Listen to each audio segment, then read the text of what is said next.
de hoje do CulturaCast, recebemos o atleta Rafael Giroto Fidelis. Bem-vindo, Rafael. Boa noite a vocês, galera aí do CulturaCast. É sempre uma alegria, né? A gente está aqui falando sobre jiu-jitsu, falando sobre o que eu gosto de fazer. E vamos lá. As perguntas. Como você começou no esporte? Legal. O esporte, mais uma vez, o esporte é o seguinte. Na minha vida começa com os meus pais, que são professores de educação física. Minha mãe é professora de escola de estado. Meu pai é professor de atleta de atletismo e tal.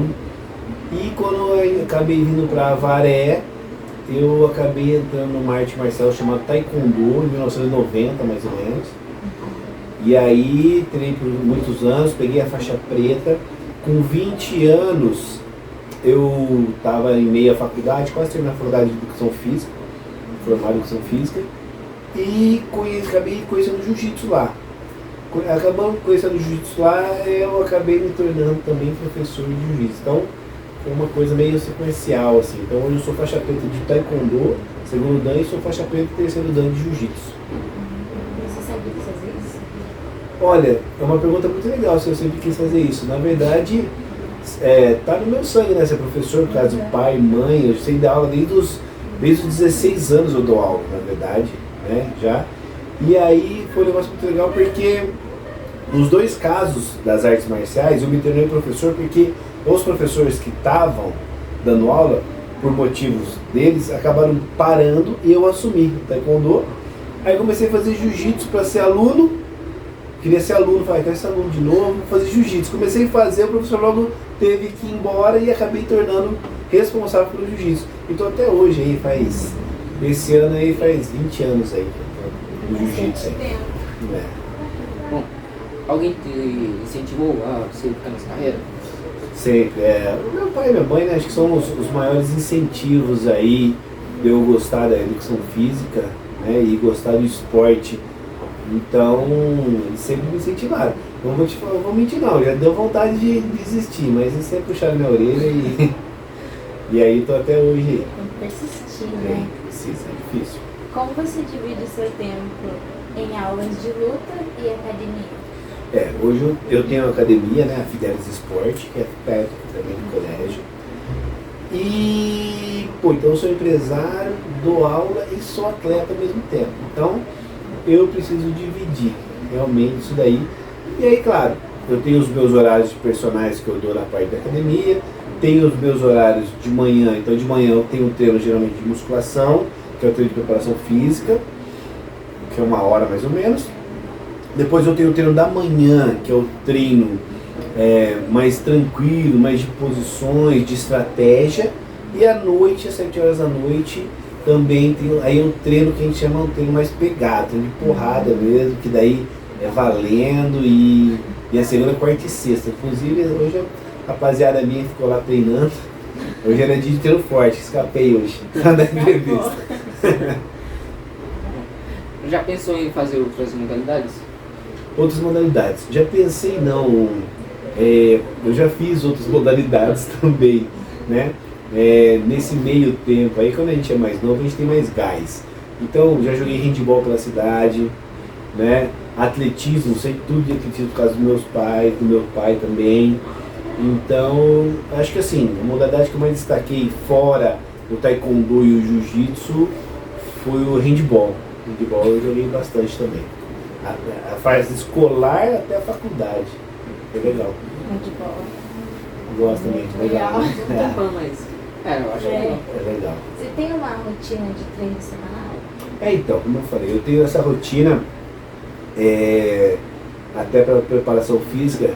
Então, como que é a minha rotina? Além da... Não só o treino, tem a parte também de nutrição também, né? Que eu vou explicar.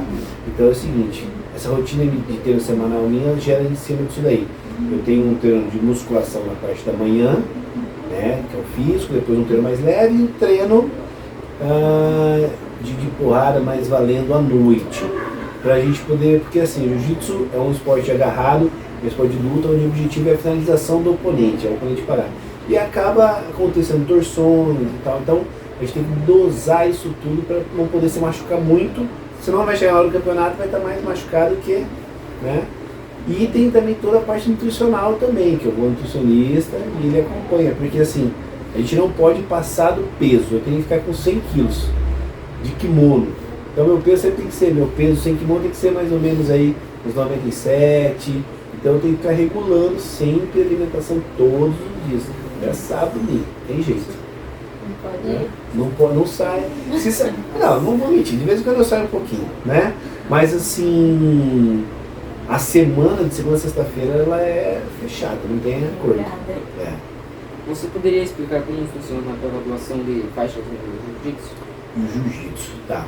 O jiu-jitsu é o seguinte, a gente todos começam na faixa branca. A gente fala que é o iniciante, que é aquele pessoal leigo.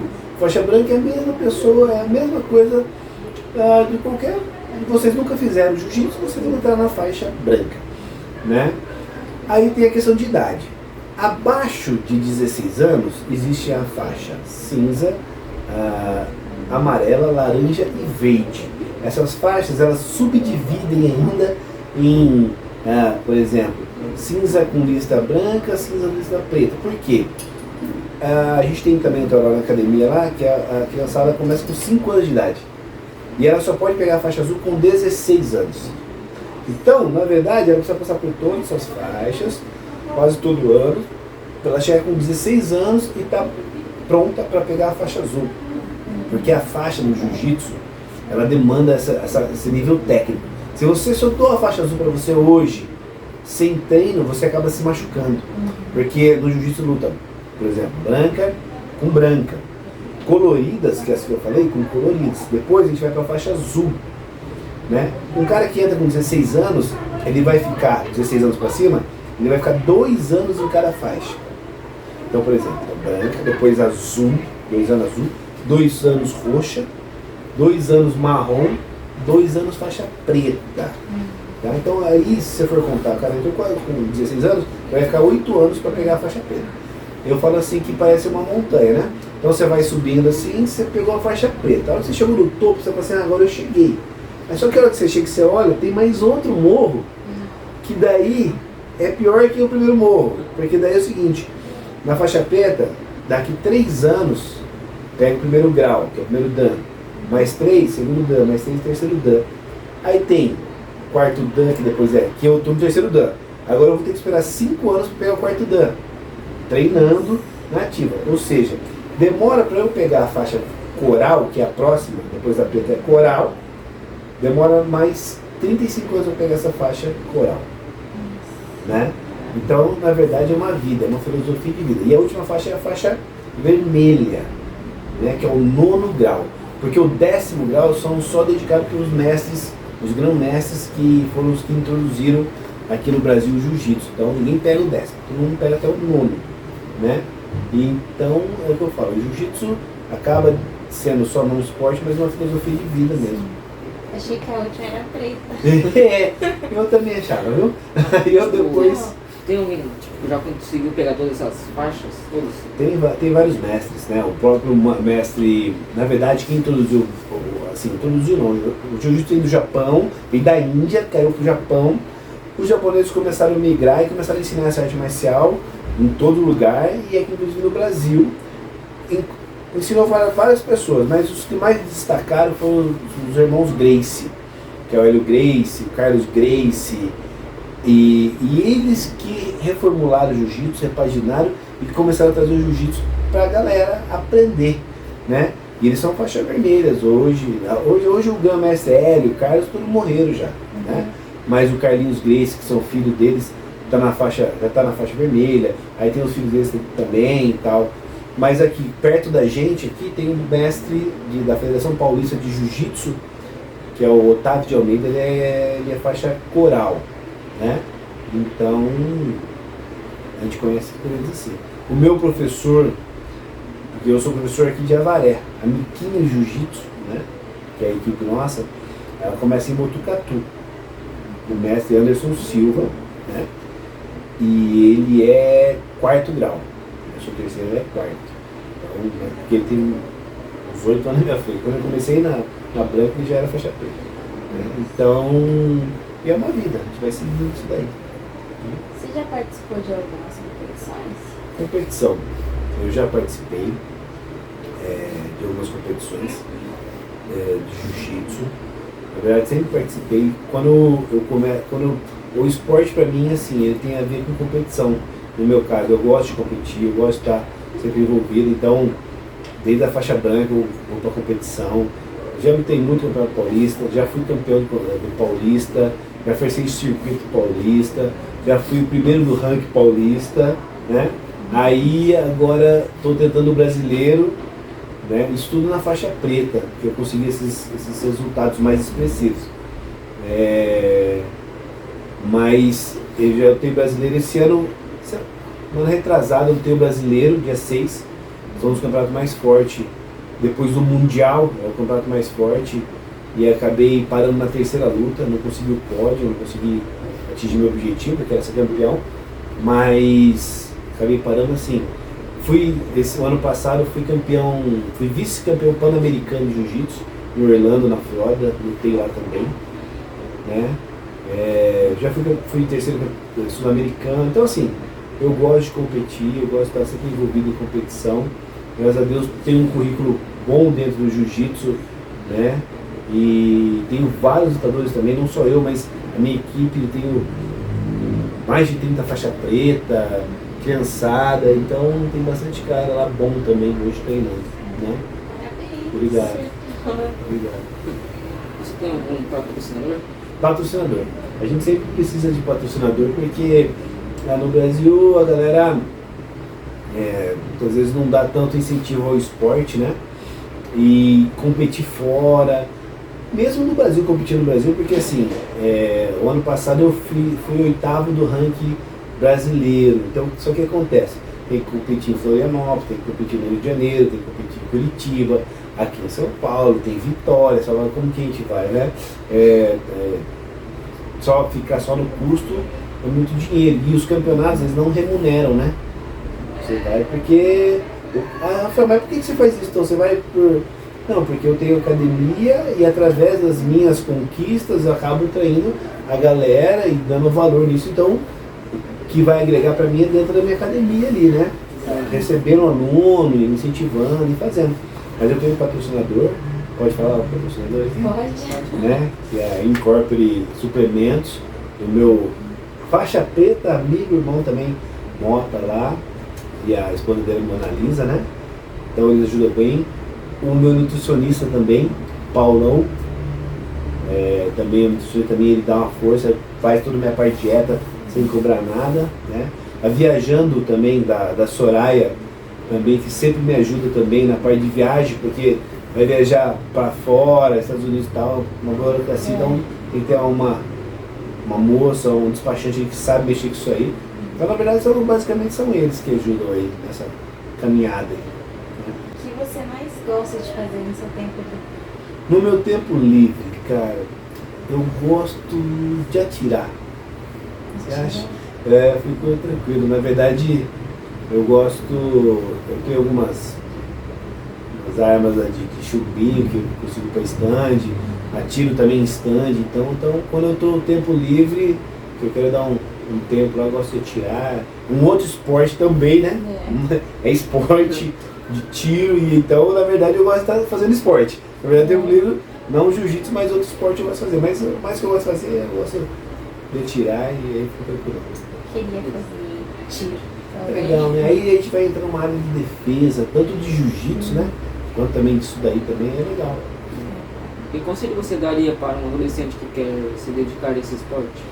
Conselho para um adolescente, para quem... Bom, o conselho que eu dou para meus alunos, né? Tenho vários alunos lá, adolescentes e tal.